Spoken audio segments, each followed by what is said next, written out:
Na, o dabar šiokie tokie pokyčiai darbotvarkėje ir norim pakviesti dar pranešimą paskaityti iki pertraukos dar vieną garbingą viešnią, žymę miškininkę ir kovo 11-osios nepriklausomybės akto signatarę Birutę Valionytę. Prašome, ponia Birutė.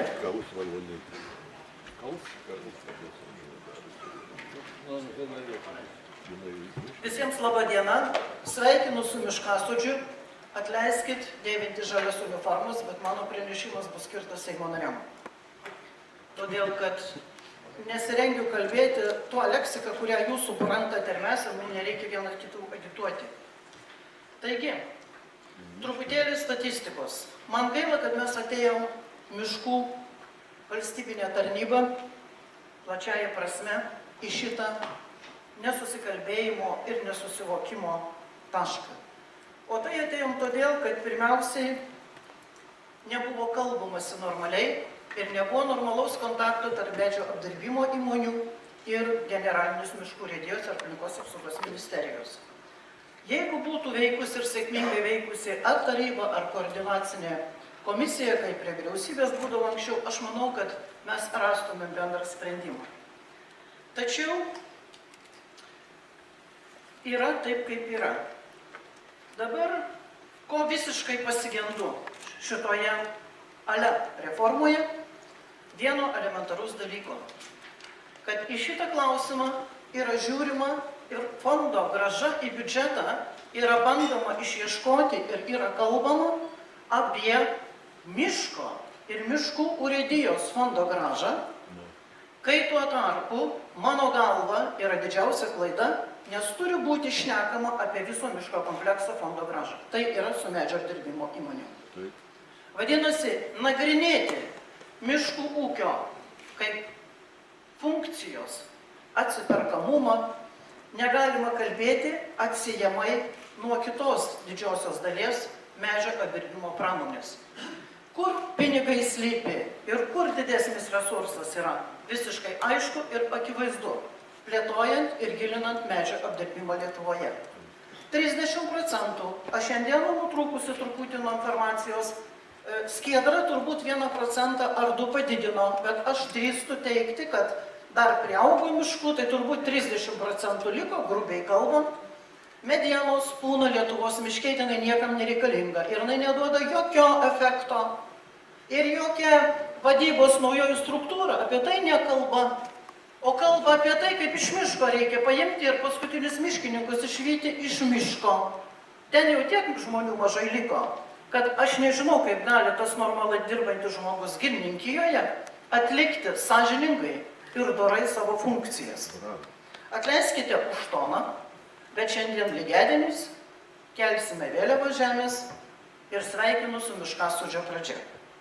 Tai čia buvo tokia mažytė įmonė. Taigi, norint efektyvumo, mes turim kalbėti apie kompleksą. Mes turime pradėti vėl šnekėti, jeigu Lietuvos Respublikos vyriausybė yra pajėgi dar, pradėti mąstyti valstybiškai, tai noriu pasakyti, kad klausimas turi būti keliamas apie smulkios medienos perdirbimo gamyklos statybą Lietuvoje. Jeigu norime pinigų, jie guli čia, buvo miške. Antras klausimas, ką mano galva ypatingai svarbu daryti, 1993 metais man teko matyti Švedijos ekonominio strateginio vystymo planą, kuriame tikslai buvo suformuluoti taip. Latvija, Estija ir Lietuvos teritorijos yra matytos kaip žaliavinės medienos tiekėjai ir taškas. Ką mes turime praėjo 27 metai, mes iš šito taško niekur nepajudėjome, man tik atrodo, kad šitam projekte aiškiai slypi švediško kapitalo korporacijų ausys, kurių tikslas yra vienas ir vienintelis – gauti kuo daugiau pelno. Dabar atleiskit, vėl kalbėsiu apie tai Seimo nariams, bet ne jums. Trumpai noriu pasakyti Latvijos variantą. Aš šitame projekte tarp eilučių perskaičiau tik latvišką variantą ir nieko kito. Kai kurie rengėjai su manim nestiks ir turbūt aplinkos apsaugos ministerija. Aš perskaičiau tarp eilučių irgi. Jūs irgi perskaitėte su žaliom uniformom tarp eilučių. Aš tikrai neginu neskaidraus urėdo, galbūt korumpuoto kėdės. Gink Dieve, aš ginu miško žinybą, miško sistemą ir su visu atsakingumu tai teigiu. Pažiūrėkime trumpai reziumė, mano išvados, o kas yra šiandieną Latvijoje. Nedėstysiu visos teorijos, kaip buvo nuo 93 metų, bet turbūt pagrindinius dalykus reikia pasakyti. 93-aisiais, tarp kitko, man šita visa epopėja dabar su miškų įstatymo pataisom labai numetė mane į 90-osius metus, kai mes pradėjom kurti su profesoriumi ir ministru Antanaičiu miškų įstatymą apskritai Lietuvos Respublikos.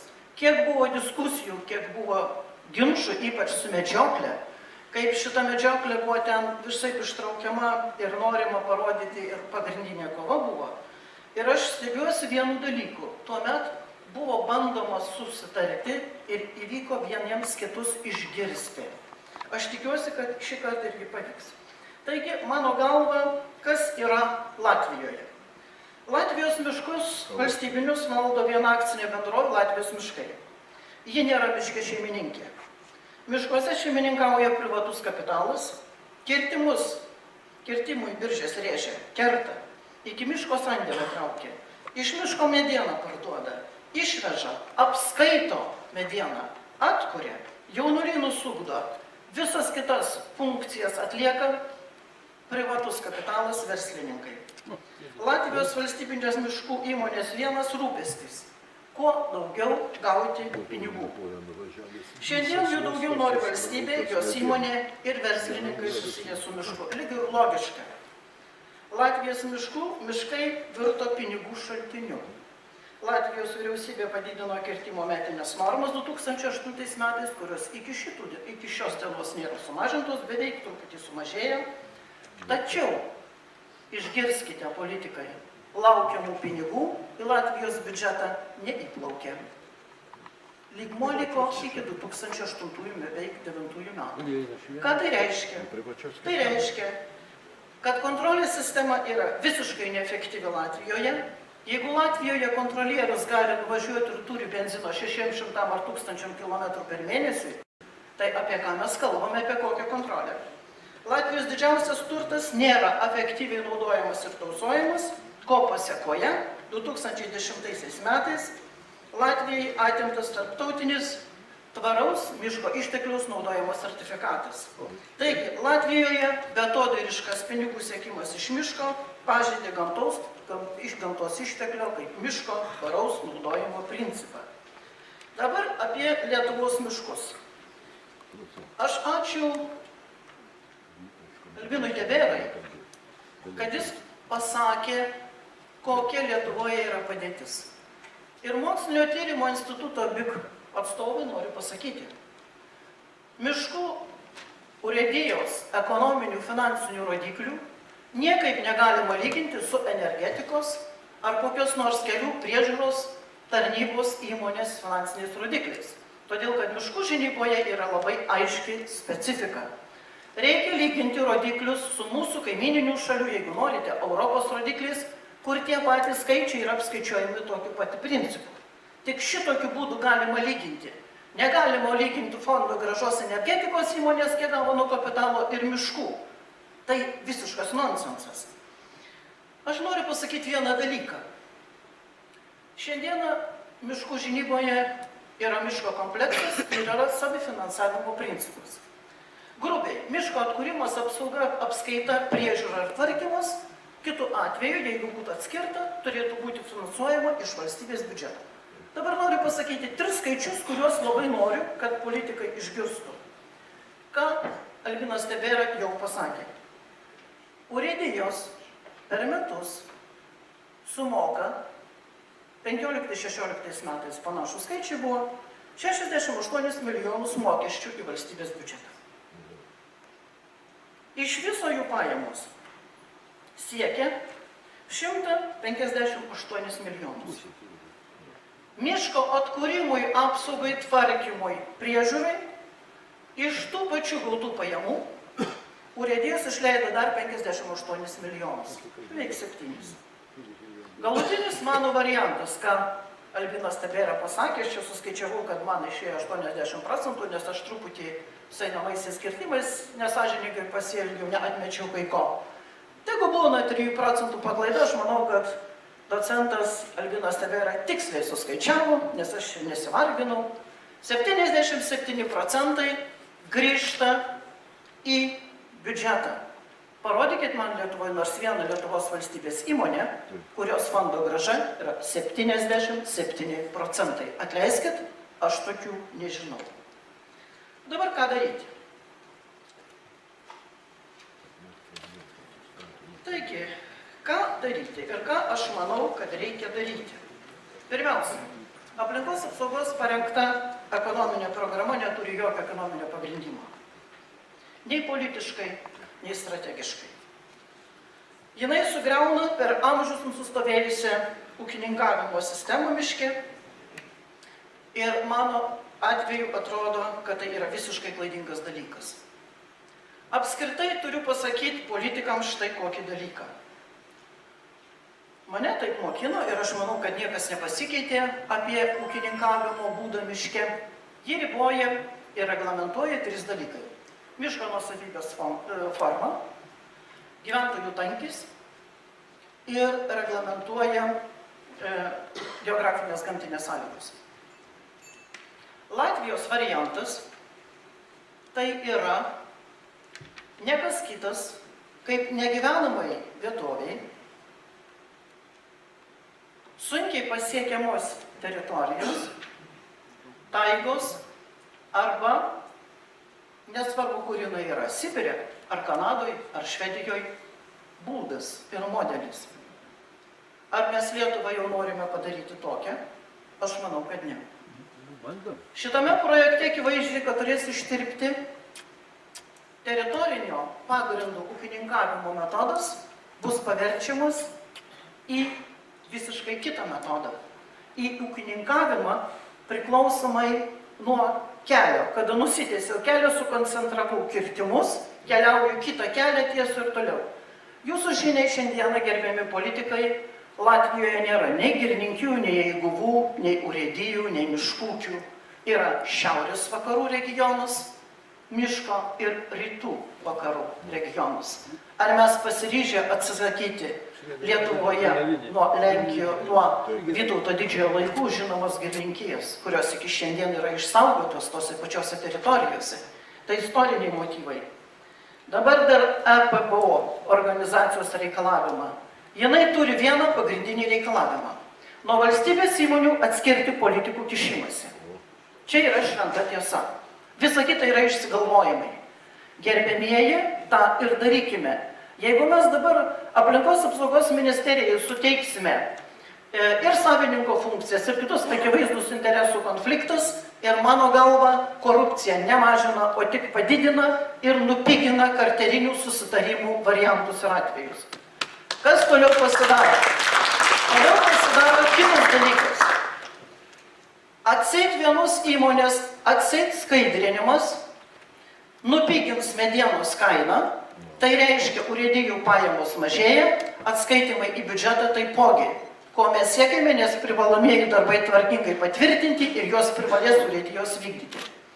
Jeigu nebus urėdijų, tai yra klausimas, kaip tai daryti. Norėčiau pasakyti vieną tokį paprastą dalyką, taip kad žodis modernus, ekonomiškai pagrįstas, čia visai ne vietoj panaudoti. Dabar kitas dalykas. Smulkieji medžio apdirbėjai, aiškiai, kai bus konsoliduoti tie, reiškia, aukcionai ir ruoša, ir ranga, akivaizdžiai mažieji bus išstumti. Įgis didelį svorį įvertę stambieji, taip kaip nutiko Latvijoje. Latvijoje smulkaus verslo neliko. Išgirskite, gerbėmieji politikai. Taip, aš dar baigiu, bet aš dabar jums noriu pasakyti, o ką reikia daryti. Mano galva, pirmiausia, Lietuvoje turi būti depolitizuota visa valstybinė sistema. Valstybinių įmonių valdymo sistema depolitizuota. Antras dalykas, ką reikia būtinai padaryti.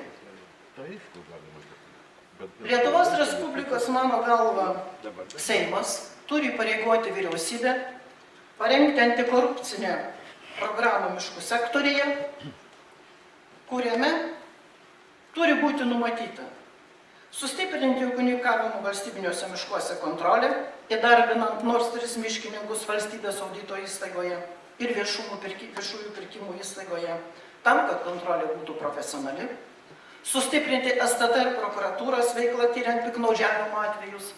Mes labai aiškinam, kad labai neskaidru, bet dėja bylos tai teisme nėra nei vienos.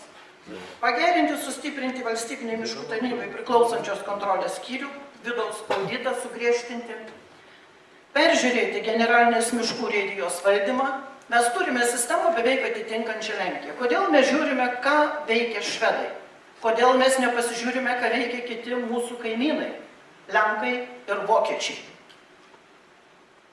Dabar modelis Lietuvoje yra beveik lenkų. Pasižiūrėkim, kaip jie skaidrino procesą, kiek nedaug reikia ką padaryti. Ir aš turiu pasakyti, kad Lenkijoje generalinis miškų urėdas arba valstybinės miškų įmonės vadovas, kurį skiria aplinkos ministras, yra atskaitingas ir atsiskaito kasmet Lenkijos senatui. Ir ten sprendžiamas klausimas senate didžiausio Lenkijos valstybės turto valdytojas. Kaip jis dirba? Pas mus šito nėra.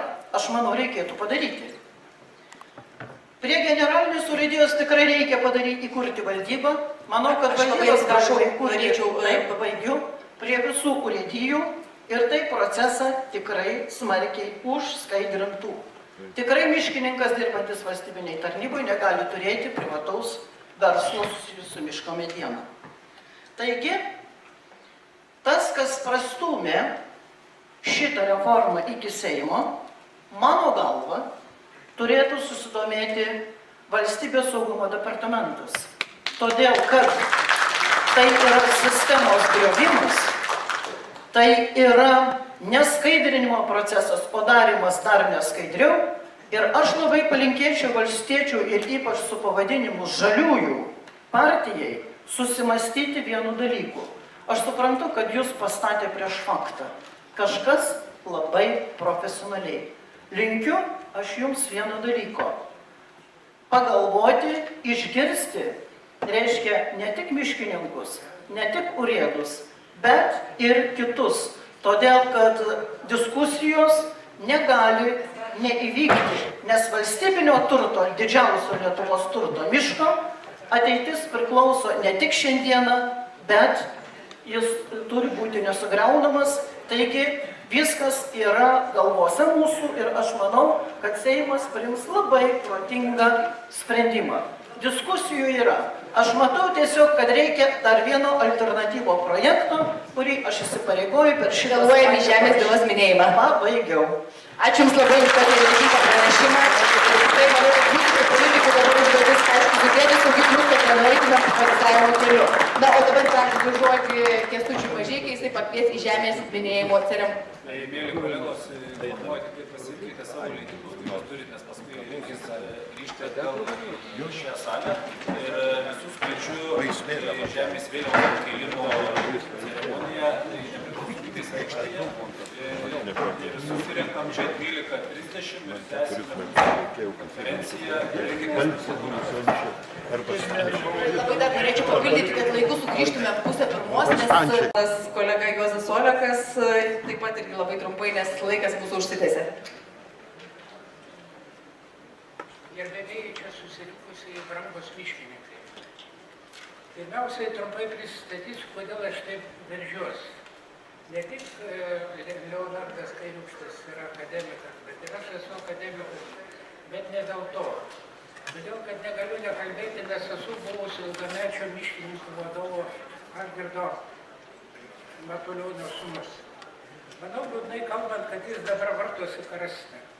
Tai planuojama sunaikinti geriausiai Europoje veikiančių miškų tvarkymo sistemą. Taigi dabar apie pasisakymą esmę. Prieš vykdant bet kokią reformą reikia aiškiai suformuluoti jos tikslus. Kiek galima suprasti ministrą Navicką, jis teigia, kad reikia didesnio efektyvumo, pelningumo, taupumo, skaidrumo, labai mėgsta žodį kompleksiškumas. Taigi ir aš noriu pasižiūrėti į šią reformą kompleksiškai. Kaip matome, kad ypač akcentuojama, kad bus atsisakyta nereikalingų grančių, kad bus atleista daug urėdijų valdymo personalo, o tai leis efektyviau valdyti sistemą, gauti didesnį pelną, leis padidinti atlyginimus girininkiams, eiguliams ir miško darbininkams. Primename ES reikalavimai pateikiamas Latvijos pavyzdys. Taigi, liktai viskas būtų aišku, bus geriau. Nebus. Kodėl? Neturiu laiko vardinti daugelio problemų, tik keletas, kurios ypač matomos sociologų. Taigi, akcentuodami taupymą ir pelną, dar labiau skatinsime Lietuvos ištuštėjimą. Jau dabartiniu metu Lietuvoje pilnakraujis gyvenimas vyksta tik Vilniuje, Klaipėdoje ir Kaune, o gyventojų rajonuose mažėja. Bet taupydami, racionalizuodami ir optimizuodami, kabutėse, miestuose ir miesteliuose uždarėme ligonines, mokyklas, kultūros namus, bibliotekas, planuojame uždaryti pašto skyrius. Dabar uždarysime urėdijas, atleisime specialistus, buhalterius, nekalbant jau apie valytojas, kitą aptarnaujantį personalą. Rajonuose jau dabar nebėra darbo, o dar didinsime bedarbų skaičių, kuriems ne tik reikia. Aš labai norėčiau jūs tarti paprašyti apibendrinti, nes mes tikrai laiko labai ribota. Čia, žinokit, ir man iššūkis yra suvaldyti ir šiek tiek užsitęsė mūsų renginys, taip kad einam prie pabaigos, nes yra daug pranešėjų. Aš pabaigsiu, jeigu nepertraukinės. Tarp kitko prašiau mane įrašyti į sąrašus, bet taip ir užmiršau. Taigi dabar atsikeršysiu ir dar pašnekėti. Ar sutinka? Sutinku. Gerai.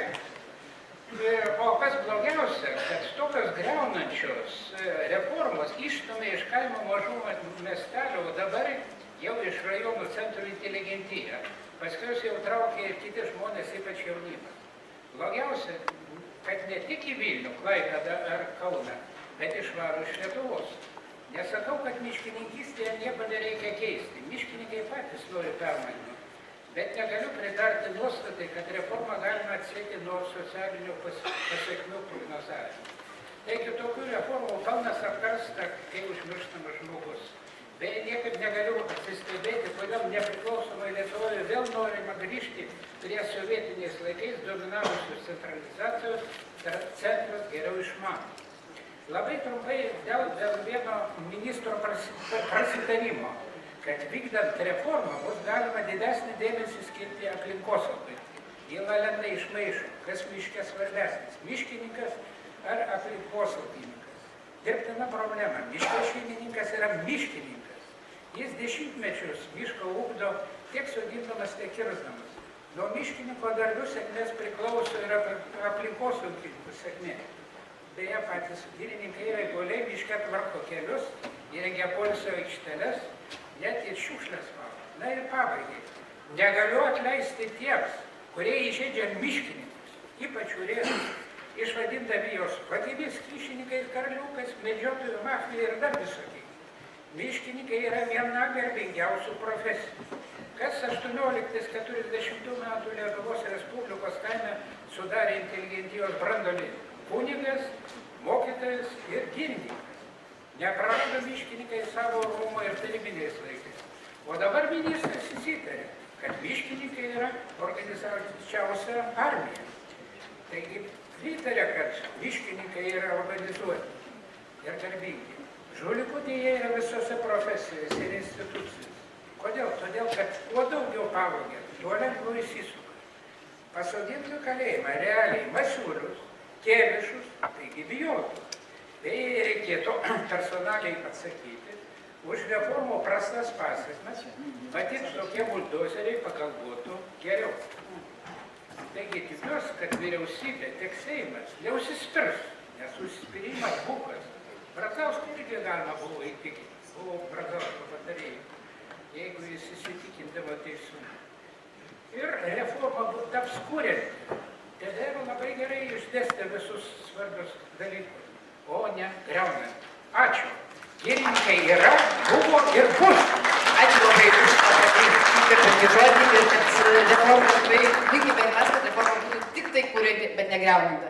Na, o dabar aš norėčiau tada grįžti prie mūsų darbotvarkės ir pakviesti, pratęsti diskusiją su smulkių medienos pramonės įmonių atstovais. Kviečiu į tribūną Arvydą Urbį, Vakarų Lietuvos medienos perdirbėjų ir eksportuotojų asociacijos valdybos pirmininką. Labą dieną, mėly kolegos. Šiandien, pamėginsiu šiek tiek paviešinti smulkių ir vidutinių medienos perdirbėjų nuogąstavimus ir mintis. Būdamas miškininku labai gerai suprantu, ką turime daryti. Todėl norėčiau pasakyti tai, kad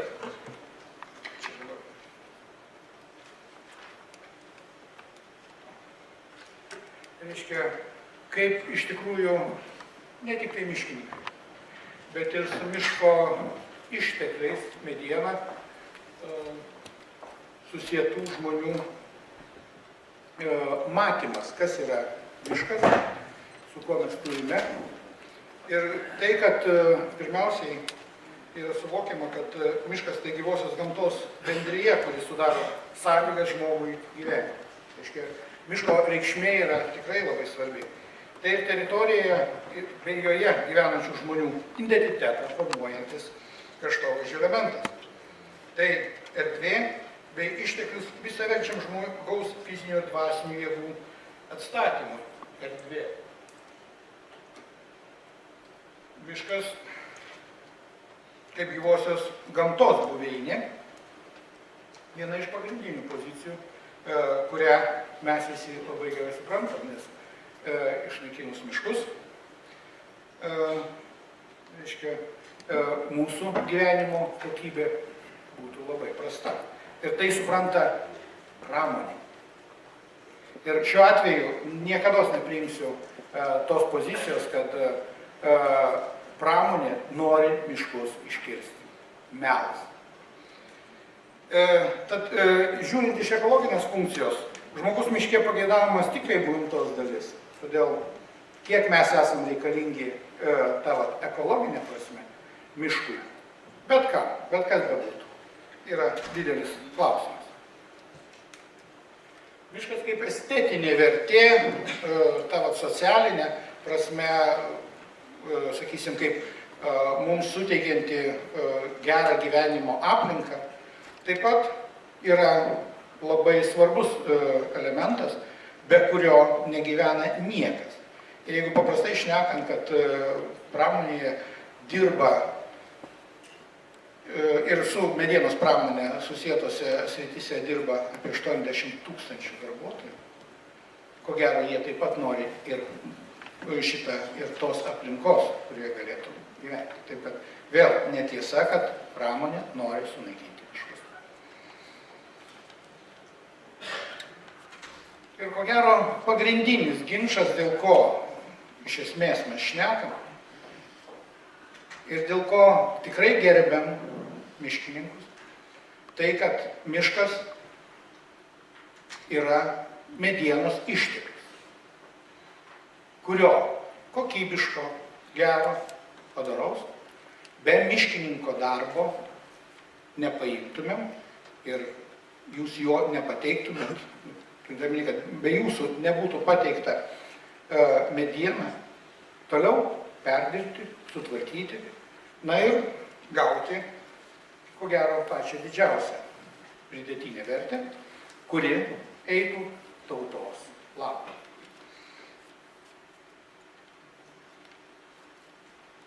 Pagrindinės pajamos yra iš medienos. Nežinau, kuri iš urėdijų gerai uždirba iš medžioklų, kuri gerai uždirba iš rekreacijos, visur yra išlaidų. Ir tik tai medienos pardavimas, o medieną perka pramonė, klausimas tik kuri? Mūsų, Lietuvos, ar, kaip jau šičia iš šitos tribūnos buvo pasakyta, esame Švedijos, Suomijos medienos pramonės, kaip sakant, darželis. Ir nepasidžiaugčiau šiandien, žinodamas skaičius, kad nemaža dalis čia galėta perdirbti Lietuvoje medieną, galėtų šiandien iškeliauja per Latviją, reiškia, į Latvijos perdirbimo įmonės, į Švediją, į švedų įmonės esančias Latvijoje, bei dalis iškeliauja į, sakysim taip, į Lenkiją. Tai kad vėl klausimas, ar tikrai yra ko labai smarkiai pasidžiaugti. Šitą tendenciją, šiaip mes matome, tik didėja. Kaip mes matome ir kaip mes bent jau girdime toje aplinkoje, kurią šiandien, sakysim taip, skleidžia informacijos šaltiniai, kas ir kaip mato, reiškia, Lietuvos miškų viziją. Aišku, šiandien aš irgi girdžiu, kad esam susirūpinę miškininkais. Tikrai mes esam susirūpinę, nes be miškininkų pramonė negaus medienos. Bet, gerbėmieji, be medienos pramonės Lietuvos biudžetas bus skurdesnis. O klausimas didelis, ar kai Lietuvoje nebeliks medienos perdirbimo pramonės, kiek jūs būsite reikalingi, kiek jūs uždirbsite iš to, ką šiandien jums gali pasiūlyti, kai nebus konkurencijos čia viduje. Šitie klausimai yra labai svarbus ir todėl sakau, kad atsinaujinti medienos ištekliai rūpinasi miškininkai, o jos racionaliu panaudojimu ir didžiausia verte vis dėlto tenka pramonei.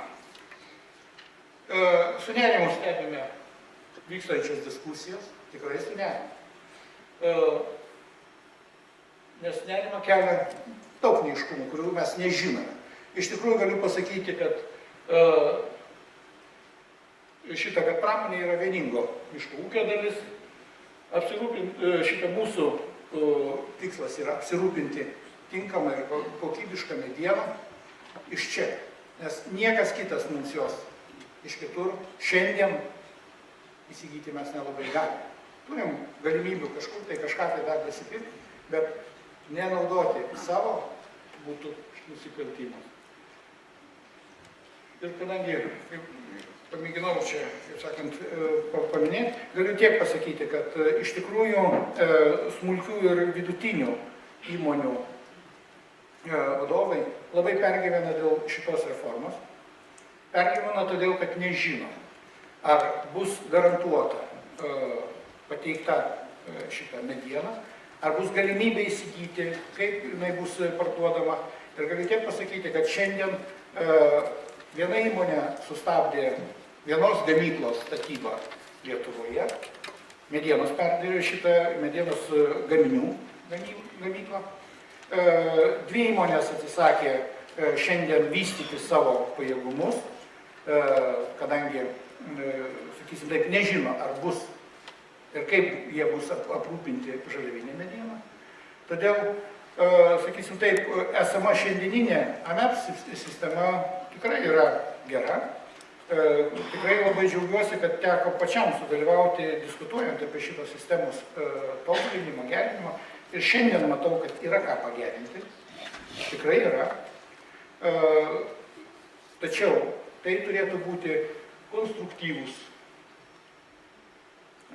reiškia, sakysim taip, mūsų diskusijos. Ir mes labai norėtumėm, kad į šitas diskusijas taip pat būtumėm pakviesti ir norime pasakyti vieną.